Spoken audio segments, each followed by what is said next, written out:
Здравейте, уважаеми приятели и неприятели!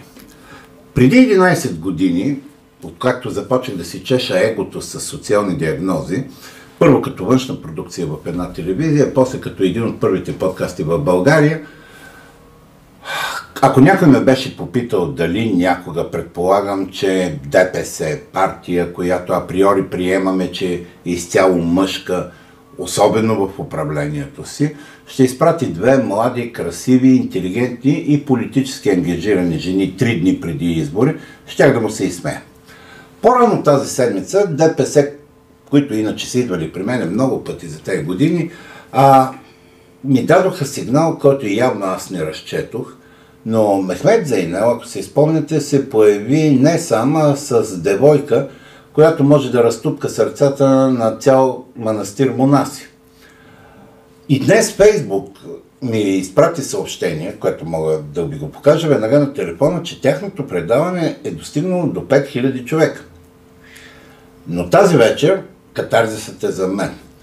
Две дами, кандидатки на ДПС за предстоящите избори като депутати, са тук, за да покажат, че може би стереотипите, с които ние сме израснали по отношение на ДПС, тяхното отношение към жените, към останалите, може би са плод на неразбиране или нежеланието ни да търсим истината, а знаете, казват, че истината ще ни направи свободно.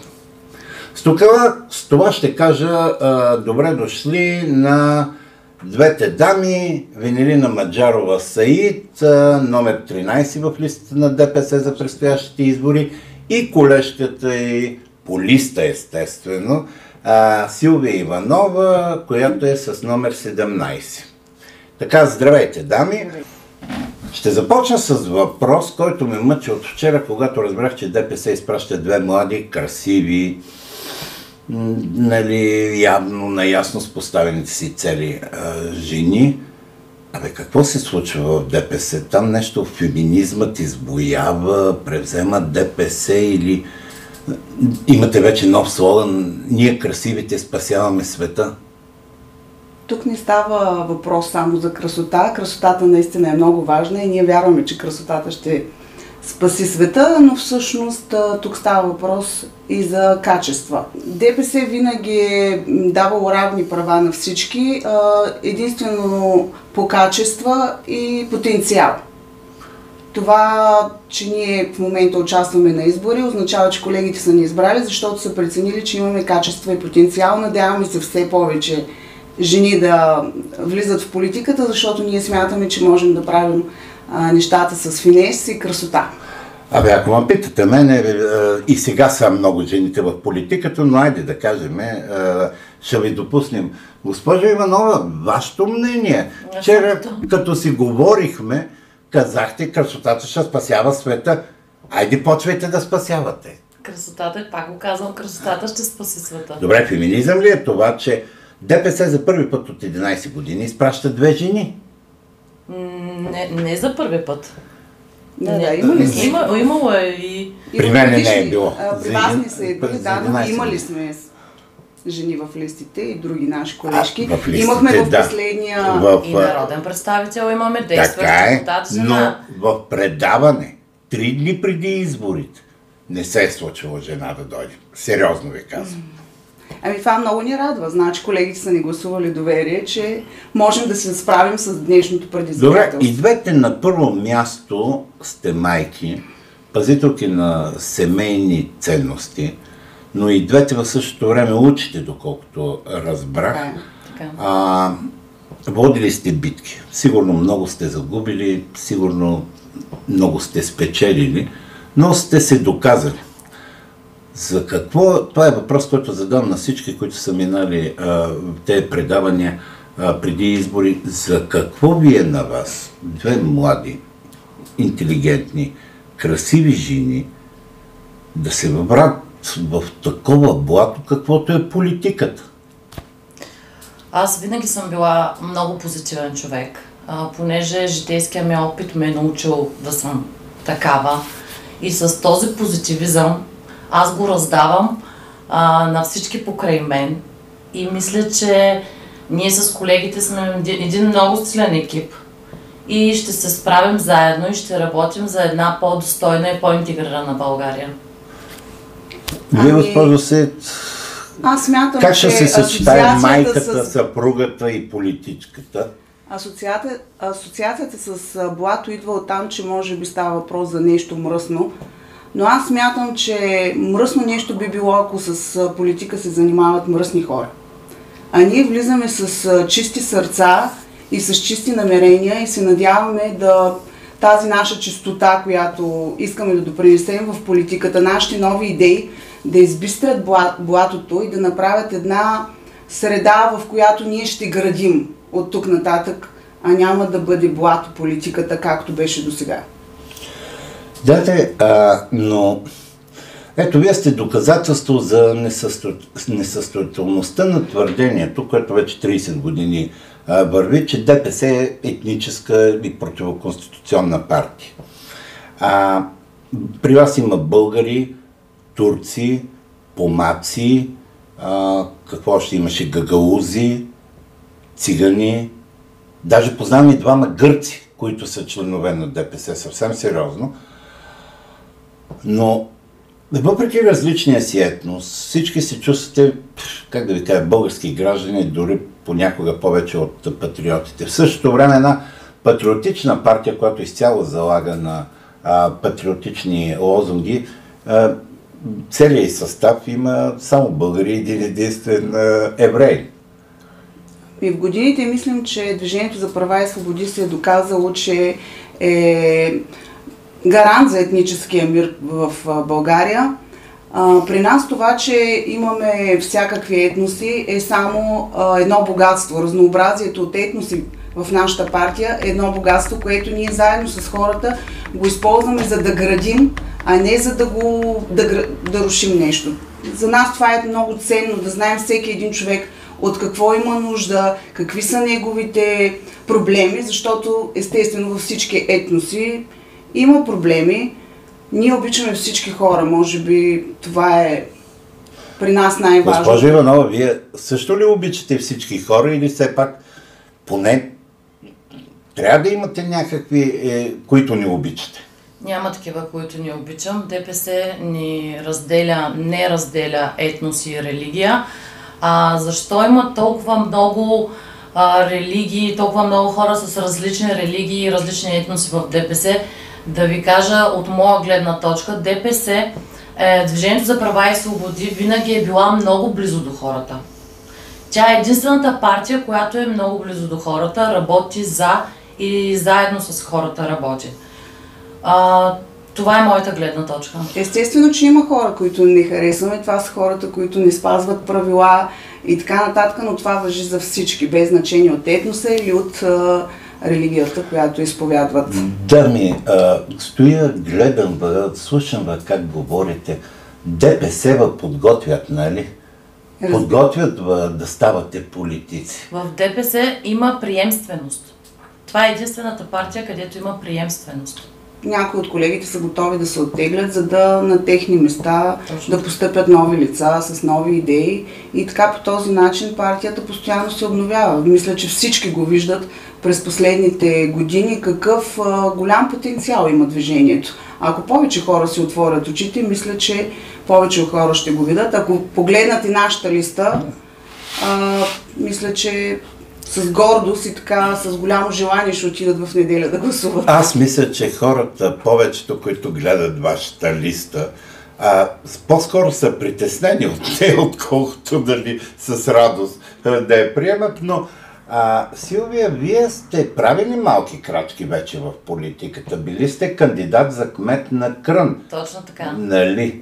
Да. Там имаше тежка битка, си спомням. Имахме тежка битка. Бях също кандидат за общински съветник за община Казанлък. Добър резултат постигнахме, Движението за права и свободи, но не беше достатъчен за да стана кмет на град Крън, но аз не се отказвам. Добре, това е ясно, но ето вече правите по-големи, по-широки крачки.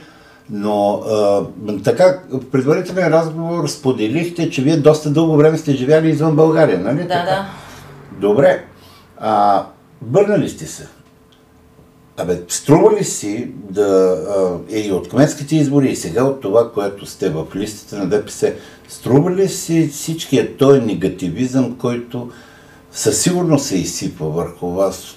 За какво се върнахте въобще в България? За да станете политик от ДПС, вместо да си стоите и да си гледате там рахата? Аз дори да съм била толкова време в чужбина, ДПС винаги е било в моето сърце. Дойдох тук с децата ми, понеже искам да си ги отгледам в България и съм кандидат за народен представител, за да подобрим условията на живот и за да работим за една по-добра европейска държава. Виналина, вие какво ще кажете? Ето, тя добре. Изпидепса не сте и двете като политици, явно добре го обучават. Дайте да чуем сега. Вие какво ще кажете? Какво да кажа? Аз също съм имала възможност да живея в чужбина.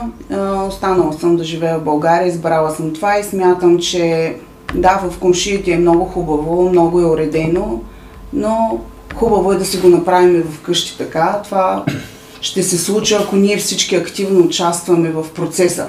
Всеки един млад гражданин, ако не иска нещо, трябва да работи за това да го промени. И аз много често така на колегите им казваха, ама това дайте да направим, онова дайте да направим. И те сега казаха, айде сега, айде да го направим. Много знаеш, нали? Нали? Давай сега с нас заедно. Като много знаеш, айде точно сега. Така, като част от екипа, дай да видим какво ще направим заедно и аз смятам, че това е пътя. Добре, ето, вие сте живели в чужбина, имате широк поглед върху културата там. Сега в България също преценяте нещата. Какво по-различно могат да предложат жените в един парламент, който знаем как работи, нали, и колко е КПД-то му, полезното му действие? Какво по-полезно, по-нестандартно, по-добро за обществото може да предложите, примерно, вие? И вие ще ми отговорите на този въпрос след това. Значи, мъжът е глава, но шията е това, което върти главата. Да, стара така максима народна. Ние се въртиме на там, на където вие ни кажете. Той вкъщи така се получава. Да. Аз мисля, че ние жените по принцип в ежедневните си задължения се справяме с много неща едновременно, много по-добре, много по-организирани сме и мисля, че с тази наша организираност всъщност, ако я приложим в работата си в парламента, ще можем да организираме доста от дейностите, които трябва да се занимава българския парламент, по-стегнато и по-ефективно. Семействата, роднините, децата, особено приятели, подготвени ли са за това, което неименуемо ще дойде с наблизането в политическото поприще?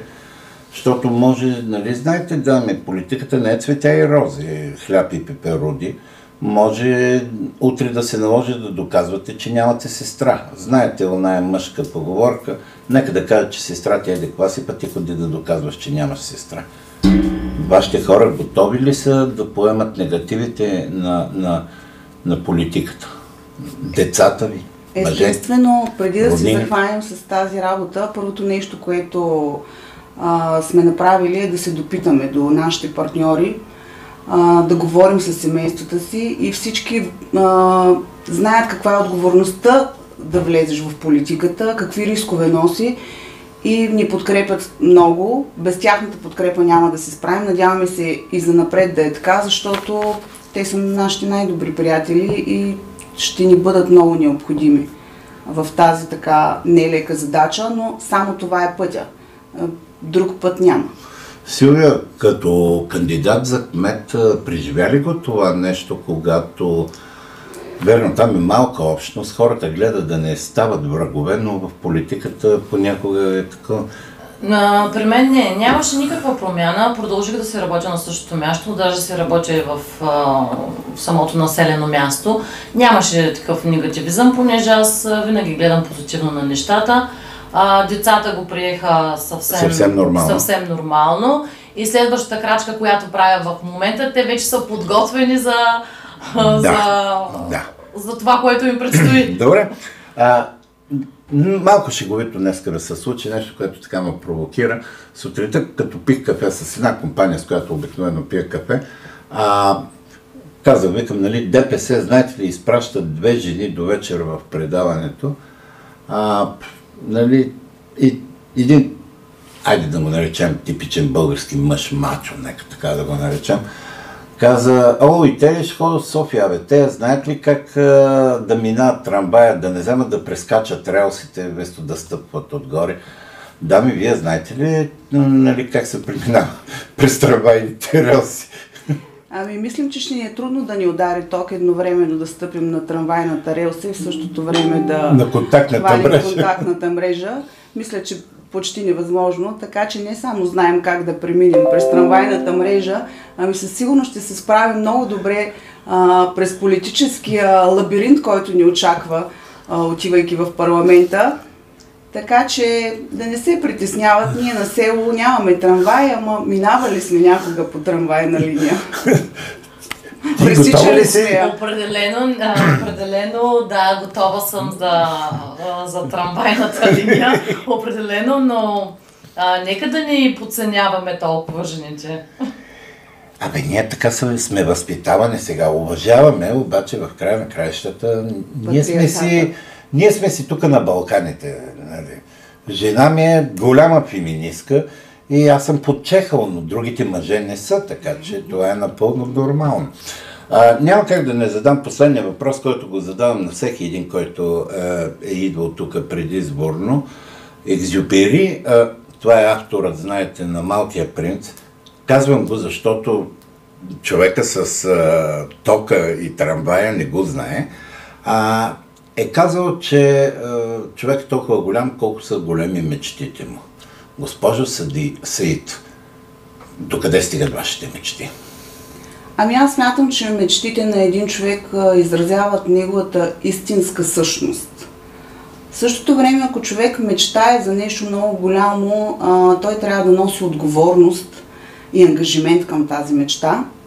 Аз ще кажа, колкото и нескромна да звучи моята мечта, мечтая се да стана министър-председател на България и да поведа страната ни към една наистина различна България. Мисля, че имам потенциал и да, мечтая за това да отидем в парламента с колежката и да ме изберат да стана министър-председател на Република България. С страх, госпожо Иванова, ще попитам, вашите мечти? Тогава аз пък ще стана вице-премиер и ще помагам на колежката. Знаех си. Добре, окей. Ние наредихме правителството, дето се вика вече. Това е вашата камера. Госпожо Саид, имате 60 секунди след нея, вие, госпожо Иванова, за да кажете защо след няколко дни на 9-ти хората да направят правилния избор с 28-113 и 28-117. Камерата! Уважаеми зрители или приятели, мога да кажа. И неприятели, добавете, защото ги има такива. Гласувайте с номер 28 и преференция 113, защото вярвайте ми, аз мога да променя България, моите колеги имат опита, ние имаме новото виждане и смятаме, че всички заедно наистина можем да променим света. С всичко казано до тук, смело и отговорно, можем да твърдим, че структурите, идеологията и визията на ДПС дава равни права на всички без различие на религия и етнос. Ние сме повярвали и сме се убедили в тези ценности. Повярвайте и вие, дайте ни шанс заедно с вас да продължим да работим за една по-достойна и интегрирана България. Излезте на 9 юни в неделя с бюлетина номер 28 и преференция 117 и гласувайте. Уважаеми зрители, 2 жени, представителки на ДПС, аз изненадан, предполагам и сред вас ще имат доста изненадани, казаха си всичко. Не го казаха, както говорят големите политици по националните телевизии, копешки думи, за които трябва да отваряте Google и да търсите. Казаха го простичко, по-човешки. И ми помолиха да помислите. Помислете, останаха много малко дни. Знам, че ще направите правилния избор. А то е да отидете и да гласувате. Така че имате още няколко дни. До следващия път.